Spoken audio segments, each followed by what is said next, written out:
독일 나치가 이스라엘 사람들 수백만을 학살했습니다. 근데 그 시체를 보면 손에 물건을 쥐고 있는데 어떤 사람은 돌 조각, 나무 조각. 거기에 새겨진 말씀이 바로 오늘 본문입니다. 이스라엘아 들으라. 나는 너희를 애굽 땅 종 되었던 데서 인도하여 있는 너희 하나님 여호와니. 너는 마음을 다하고 뜻을 다하여 하나님을 사랑하고 그랬어요.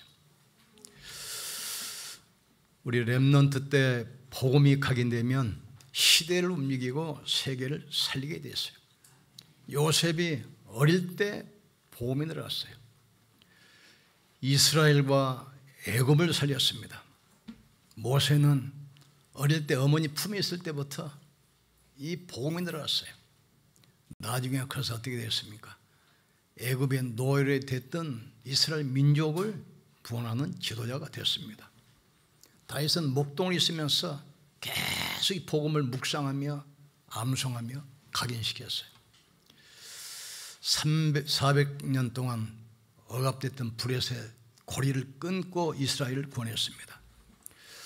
살아가다 보면 때로는 병도 오고 또 영적 문제 오고 이게 어릴 때 각인된 것 때문에 그렇습니다. 큰 인물도 어릴 때 결정됩니다. 그래서 많은 사람들이 의식주 때문에 서론 인생 살지 않아요.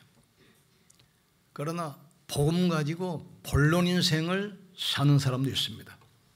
나와 복음을 위하여 집이나 장터나 가족을 버린 자는 금세에서 100배나 받되 겸하여 영생을 얻지 못할 자가 없다겠어요.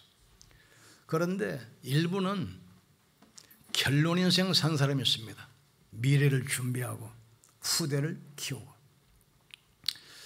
전에 말씀드렸지만 그 대학에서 신입생 환영회를 하는데 눈이 많이 와서 지붕이 무너져서 몇 명 학생들이 압사해서 죽었어요. 그러니까 보상금이 좀 나올 거 아닙니까? 그 아버지가 이 돈을 어떻게 쓸까 하다가 바누아투에서 연락이 왔어요. 너무 나라가 가난해서 국립 유치원이 없으니까 좀 지어주면 어떠냐. 아버지가 좀 돈을 보태가지고 유치원을 지으면서 딸 이름을 지었어요. 해륜 유치원. 그러다가 애들이 커서 올라가니까 초등학교를 지어달라. 그래서 해륜 초등학교. 거기서 많은 인재들이 올라오는 겁니다. 일본에서 사업을 크게 했던 그 산업성 회장을 지내셨던 소가 장로가 거기 중고등학교를 세웠습니다. 자기 이름에 따라서 소가 중학교, 소가 고등학교. 거기서 많은 엘리트들이 나오고 있어요. 복음이 상실하면 계속 고난이 오게 됐어요. 유대인들을 보세요. 선민사상 때문에 복음 놓쳐버리니까 2000년 동안 나라 없이 전 세계를 방황하면서 학살냈잖아요. 또 중세시대 복음 놓쳤습니다. 세계는 전쟁 속으로 끊임없이 오늘날 유럽교회, 현대교회가 복음 놓치고 드디어 정신병 시대가 오고 말았습니다. 오늘 본문은 이스라엘 백성들이 광야를 통과해서 가나안 땅 들어가기 직전에 마지막 모아놓고 모세를 통해서 주신 말씀이야. 이스라엘아 들으라. 나는 너희를 애굽 땅 종 되었던 데서 인도하여 있는 너희 하나님 여호와니. 이 말씀을 마음에 새기고 손목에 새기고 미간에 새겨서 안지나 서나 길 가나 보도록 해라. 이 말씀을 후대 가르치라는 얘기예요. 그런데 이 말씀은 놀랍게도 이스라엘이 출애굽하고 가나안 땅 갔을 때 주신 그 메시지와 똑같아요. 이 말씀을 놓쳐버리면 가나안 땅 들어가서 그들의 우상과 무당에 빠져서 또 세속화되면 또 노예로 포로로 또 끌려갑니다. 그래서 가나안 땅 가면 우상을 무너뜨리고 무당들을 제거하고 그들과 혼이 나지 말라. 이걸 해버리면 그들의 문화, 풍습이 돌아서 그들의 그 일이 옆구리와 가시가 되고 발이 채찍이 돼서 너희를 속히 멸할까 두렵다겠어요. 이스라엘이 벽에 잘 박힌 모두에 모든 것이 걸린 것처럼 말씀이 각인될 때 하나님의 영광이 임하게 될 줄 믿습니다. 말씀을 귀로 듣지 마시고 여러분 마음속에 못 박힌 것처럼 가슴에 새겨지기를 주님으로 축복합니다. 하나님 말씀은 살았고 운동력이 있어 좌우의 낯선 것보다 예리하여 영과 관절과 골수를 찔러 쪼개며 우리의 마음과 생각과 뜻을 감찰하신다겠어요. 하나님은 살아계시고 지금도 그 말씀을 이루어 가시는 겁니다. 그래서 이 말씀이 어떻게 해요? 오직으로 이스라엘 백성들이 애굽에 사는데 400년 동안 종살이였는데 몸부림쳐도 못 나왔습니다. 언제 나왔습니까? 양의 피를 바를 때 사단을 상징하는 바로가 손을 들었어요. 다른 방법으로는 안 돼요. 오직 십자가 피입니다. 예수님 말씀하시잖아요. 모세가 광야에서 뱀을 든 것처럼 인자도 들려야 하리니 이는 저를 믿는 자마다 멸망치 않고 영생을 얻게 하려 하심이라 하겠어요. 그러니까 중요할 때 애굽에서 나왔을 때 마지막 40년이 지나고 광야를 통과하고 가나안 땅에 입국하기 직전에 또 이 말씀을 반복해서 주신 겁니다. 이 말씀을 놓쳐버리면 가나안 땅 들어가면 또 우상에 빠집니다. 또 흑암문에 빠져버려요. 가나안 사람들과 아들을 주고 딸을 데려오고 결혼하면서 또 우상문화, 흑암문화, 네필문화가 또 들어와버려요. 그래서 이 말씀은 무슨 말씀이죠? 우리 렘넌트들이 세상 나가기 전에 이 말씀을 각인시켜 보내야 돼요. 어떤 분이 유튜브 나와가지고 뭐 장수 비결을 설명하시는데 3가지를 말씀하시대요. 나이가 이제 먹으면 반드시 오는 것이 우울증인데 이걸 어떻게 막냐 이거예요 지금. 2번째가 근육이 빠지잖아요. 그러니까 근육 운동을 계속 하라는 얘기예요. 3번째가 자자. 음식을 먹어야 되기 때문에 이가 튼튼해야 되는데. 근데 이도 치료할 수 있고 근육도 운동하면 되는데 멘탈은 치료할 수 없다는 거예요. 멘탈. 우리가 복음 누리면 모든 것이 다 회복되게 돼 있어요. 그래서 이 말씀을 자녀들에게 가르치는데 마음에 새기고 그랬어요. 또 부지런히 가르치며 집에 있든지 길에 있든지 누울 때든지 일어날 때든지 강론하며 이 말씀을 손목에 새기고 미간에 새기고 문설주에 새기라네요. 이유가 뭐죠? 그 땅에 들어가서 멸망하지 않고 장수하고 번성하도록. 이는 곧 너희 하나님 여호와께서 너희에게 가르치라고 하신 명령과 규례와 법도라. 건너가서 차지할 땅에서 행할 것이니 곧 너와 네 아들과 네 손자들이 평생에 내 하나님 여호와를 경외하며 내가 너에게 명한 그 모든 규례와 명령을 지키게 하기 위한 것이며 또 내 나를 창구하게 하기 위한 것이라.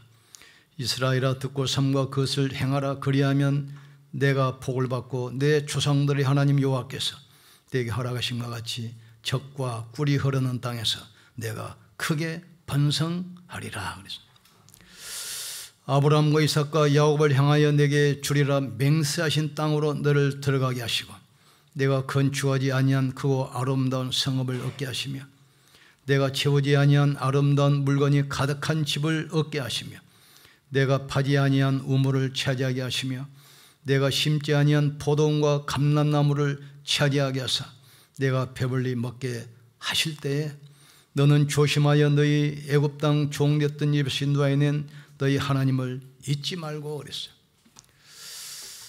오늘 그리스도가 오직으로 발견되기를 주의 이름으로 축복합니다.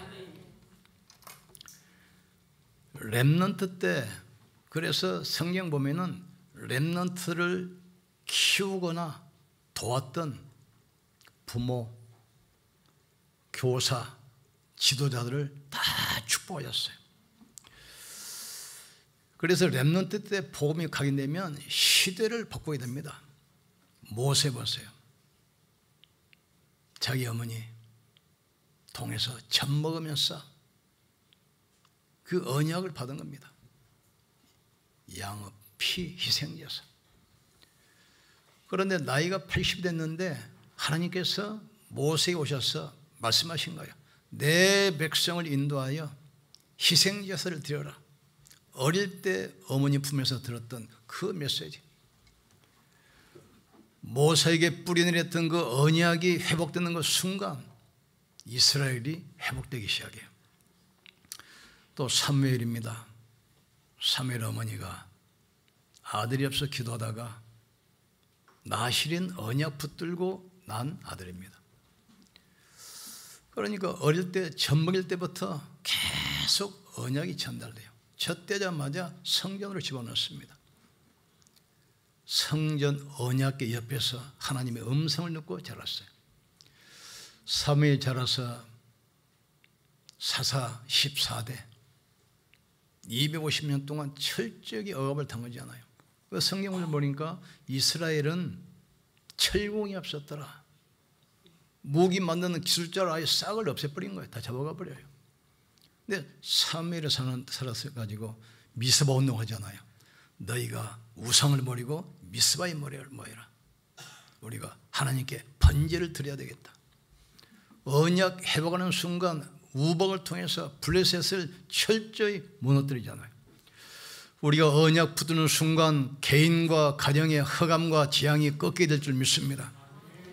예배드리는 시간에 성삼위 하나님은 역사하시는 거예요.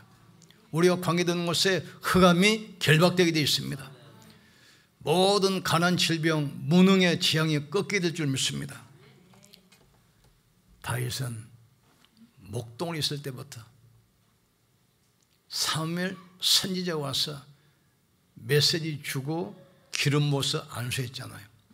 그날 이후로 다윗에게 성령의 충만함이 임하니라. 사울은 전쟁을 가는 곳마다 한 번도 피하지 않냐고 승리했어요. 전무후무한 이스라엘 왕으로 세웠습니다.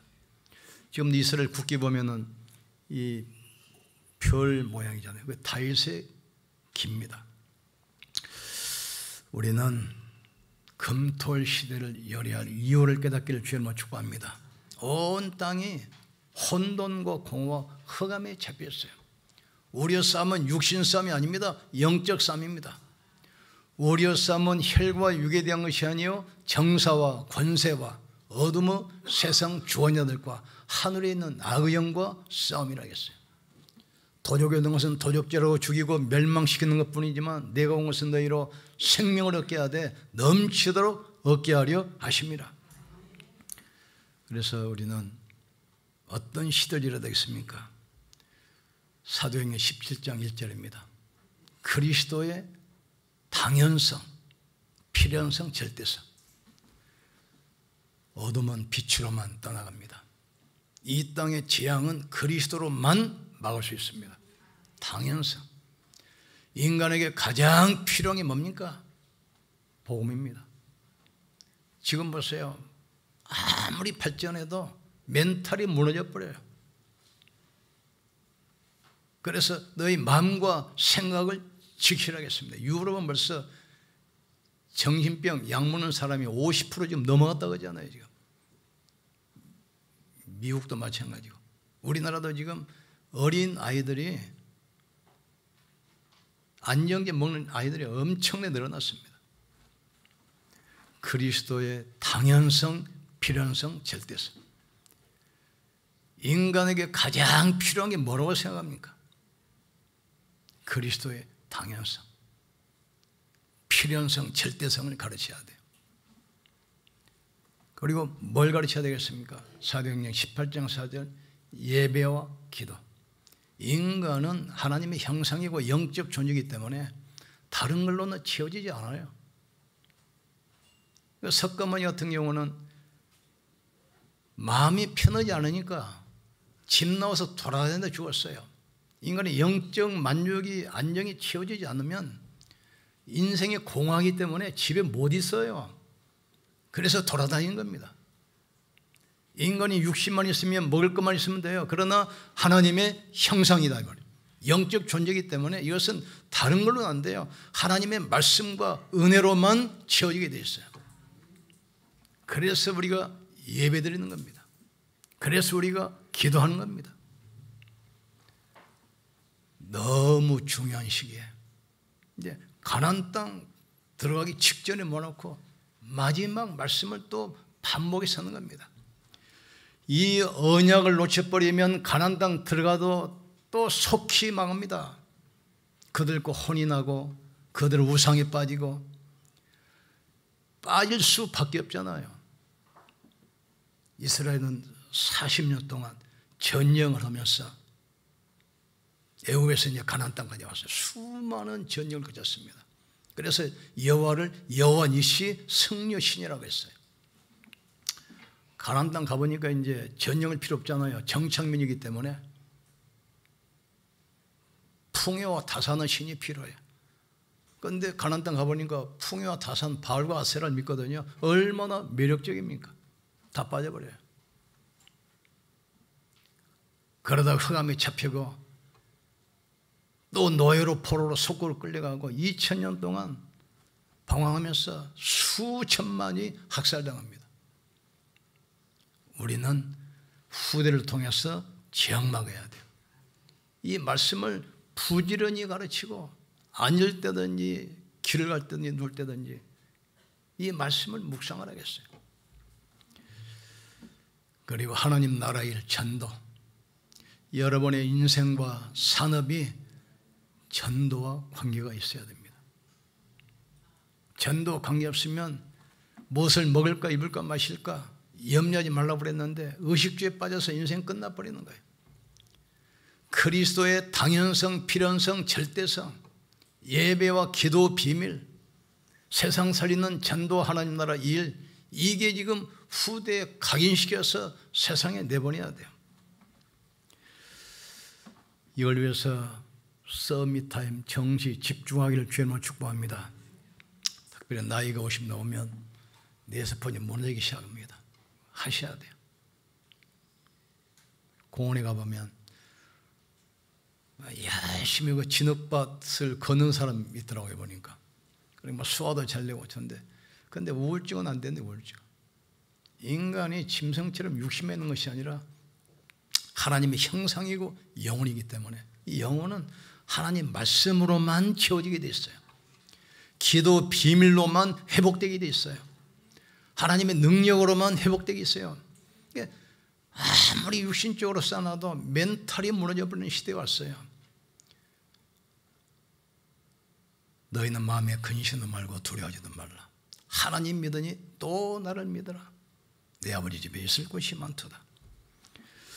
그래서 시간 정해놓고 정시에 집중 시간 갖기를 주님으로 축복합니다. 복 있는 사람은 여호와의 말씀을 주야로 묵상하며, 묵상할 때 어떻게 됩니까? 시냇가에 심은 나무가 씨를 쫓아 과일을 맺으며 그 이파리가 마르지 아니한 같으니 만사가 다 형통하리로다. 악인은 그렇지 아니하며 바람에 나는 겨와 같다겠어요. 그 겨 아시죠? 시골에서 방앗간에서 방앗 찌면 쌀은 앞쪽으로 나오잖아요. 그 벼 껍질 왕개는 뒤로 나갑니다. 왕개 아무리 산더미처럼 쌓아놔도 바람 불면 다 날아가 버립니다. 인생이 하나님 떠나서 아무리 쌓아놔도 한순간에 다 없어지는 거죠. 우리는 그래서 하나님의 말씀으로 믿음으로 승리하기를 주님으로 축복합니다. 사랑하는 자여 네 영혼이 잘된같이 내가 범사에 잘되고 강건하기를 원하노라. 아침 저녁으로 말씀 들으면서 집중하다가 영육간에 치유받고 새해 먹기를 주님으로 축복합니다. 그럼 묵상 시대를 열어야 돼요. 지금 유튜브 때문에 애들 다 무너집니다. 거기 눈이 꼽혀가지고 뭐 차 타고 다니면서 길을 가면서 횡단보도 건너면서도 그거 보고 있어요. 그러니까 생각을 빼앗가 버렸어요. 무릇 지킬 먹는 것보다 네 마음을 지키라. 생명의 근원이 예수 남이니라. 우리 후대들에게 어떻게 복음을 가게 할 것인가, 이게 지금 열쇠입니다. 후대들에게 복음을 가게 되면 렘넌트들처럼 시대에 지향맞고 시대를 살리게 될 줄 믿습니다. 이스라엘아 들어라. 나는 너희를 애굽 땅 종되었던 이스라엘은 너희 하나님 여호와니 이 말씀을 마음에 새기고 자녀에게 부지런히 가르치며 집에 있든지 길을 갈 때든지 누울 때든지 일어날 때든지 강론할 것이며 손목에 새기고 미간에 새기고 문설주에 새겨서 이스라엘 가면 그 정통 유대인들이 있습니다. 까만 옷 입고 다니고 머리에 까만 모자 쓰잖아요. 그러면 모자 옆에가 주머니처럼 달랑달랑 조그마한 게 달려 있습니다. 여기가. 거기에 이제 종이로 이제 신명기 6장 사주를 써가지고 도로록 말아가지고 넣고 다녀요. 호텔 같은 데 문에 들어가면 문 옆에 설주가 장식이 돼가지고 그 속에다가 또 이 말을 써서 넣어서 해놓습니다. 형식은 같이 하는데 말씀의 주인공인 그리스도를 몰라요. 예수님은 많은 선지자 중에 한 명이지 그리스도가 아닙니다. 그러니까 흑암의 세력에 계속 당하게 되어 있어요. 예수는 그리스도입니다. 예수님이 그러잖아요. 모세가 광야에서 뱀을 든 것처럼 인자도 들리하리니 이는 누구든지 저를 믿는 자마다 멸망치 않고 영생을 얻게 하려 하심이라. 이 복음이 여러분 마음속에 뿌려내리고 후대에 각인되기를 주님으로 축복합니다. 그래서 우리는 우리 후대를 통해서 시대의 정 막아야 돼요. 지금 지식인이 없어서 재앙이 오는 것이 아닙니다. 훌륭한 의사가 없어 재앙이 오는 게 아니야. 훌륭한 과학자가 없어 이 땅에 지금 재앙받는 게 아닙니다. 복음 가진 후대를 일으켜야 돼요. 그래서 이 모세가 출애굽하자마자 이 말씀을 전해요. 이스라엘아 들어라. 나는 너희를 애굽 땅 종 되었으니 너희는 너희 하나님 여호와니. 40년 후에 가나안 땅 들어가기 직전에 또 이 말을 하는 거예요. 이 말씀을 하는 거예요. 가나안 땅은 영적 전쟁터 흑암이 장악한 땅입니다. 이걸 놓쳐버리면 또 현재 동화돼 버려요. 그래서 이스라엘이 노예로 속국으로 포로로 유랑민으로 계속 2000년 동안 방황하는 이유가 옵니다. 우리는 후대를 통해서 반복된 재앙의 고리를 끊어내기를 주님으로 축복합니다. 하나님께서 우리를 부르신 이유가 바로 겁니다. 그리스도의 유일성. 이걸 계속 심어야 돼요. 천하 인간에게 구원받을 만한 다른 이름을 주인 적이 없습니다. 나는 길이요 진리요 생명이니. 인간의 영적 문제는 종교로 안 됩니다. 저는 죽만 와도 당당히 합니다. 모든 거 좋은데 당신 우울증 그 파고드는 공허 해결 안 되지 않냐? 나 신부 보고도 이야기해요. 다른 걸로는 해결 안 됩니다. 오직 그리스도로만 해결되게 돼 있어요. 이 복음이 각인시켜야 돼요. 빛 앞에 어둠이 꺾인 것처럼 그리스도 앞에서만 흑암은 무너지게 되어 있습니다. 그리스도 이름으로만 재앙이 꺾이게 되어 있어요. 그리스도 이름으로만 모든 걸 살게 되어 있습니다. 후대에게 복음이 각인되면 시대를 살립니다. 여러분의 기도, 우리 헌신이 이 일을 지금 하고 있는 거예요. 지금. 모세 한 명 렘넌트 일어나니까 400년 노예 저주가 꺾이잖아요. 다윗 한 명 렘넌트 일어나니까 250년 14대 사사의 재앙시대가 꺾이잖아요. 지금. 이 축복의 자리에 여러분이 앉아있어요. 성경 보세요. 렘넌트를 키웠던 그 부모, 교사, 지도자들 반드시 축복하셨어요. 이 축복 가지고 승리하기를 주의 이름으로 축복합니다. 우리 같이 한번 기도합시다. 우리 후대에게 복음이 각인되게 도와주셔서 시대 살릴 지도자로 세워지게 하시고 일할 수 있도록 집중 시간, 묵상 시대를 열게 하여 주시옵소서. 이 말씀을 들고 기도하다가 육신의 질병이 치유되게 하시고 가난과 무능이 치유되게 역사해 주시옵소서. 모든 현장이 살아나게 역사해 주시옵소서. 우리 같이 한번 기도합시다. 지금도 살아계시며 성령을 함께 하시는 전능하신 하나님을 찬양합니다. 사랑하는 자여, 내 영혼이 잘됨같이 내가 범사에 잘되기를 간구한다 하겠습니다. 복 있는 사람은 악인의 꾀를 따르지 아니하며 죄인의 길에 서지 아니하며 오만한 자의 자리에 앉지 아니하며 여호와 율법을 즐거워하여 주야로 묵상하는 자라 하겠습니다. 하나님, 가나안 땅 가기 전에 주셨던 이 메시지 후대에 정확하게 전달되게 축복해 주옵소서. 너희는 이 말씀을 마음에 새기고 자녀에게 부지런히 가르치며 집에 있든지 길에 있든지 눕고 일어날 때든지 강론할 것이며 손목에 새기고 미간에 새기고 문설주에 새겨서 이 말씀이 각인되도록 하라고 그랬습니다. 이 이유가 가나안 땅에 들어가서 나를 장구하게 하기 위하며 후손을 크게 번성하기 위함이라겠습니다. 여호와는 오직 유일한 여호와라겠습니다. 후대에게 복음이 각인돼서 시대 살릴 수 있도록 주님이 축복해 주옵소서. 우리 후대에게 그리스도의 유일성 재창조의 비밀이 전달되게 축복해 주옵소서. 금토 시대를 열어 우리 렘넌트들이 영적 서밋으로 세워지게 하시고 이 일을 지도할 수 있도록 삼들 성전 시대를 열도록 우리 성도들 산업에 재창조의 축복, 유일성의 축복, 기념비적인 축복을 허락해 주시옵소서. 우리 후대들이 일어나서 시대에 지향맞고 시대를 취하는 서밋들로 세워지게 축복해 주옵소서. 이 여기에 우리의 기도가 배경이 되도록 주님이 축복해 주옵소서. 집중기도 묵상기도 하다가 영혼이 치유받고 몸이 치유받고 업이 살아나게 역사해 주시옵소서. 하나님 감사합니다. 각인 전쟁 시대가 됐습니다. 우리 후대들에게 복음이 각인돼서 세계를 살리는 영적 서밋으로 세워지게 하여 주시옵소서. 일할 수 있도록 우리 중직자 산업인 우리 부모들을 축복해 주옵소서. 영혼이 잘되고 범사가 잘되고 강건케 도와 주시옵소서. 정시 집중기도 하다가 영혼이 살고 몸이 치유받고 업이 회복되게 역사해 주시옵소서. 우리 주 예수 그리스도 이름으로 기도합나이다. 아멘.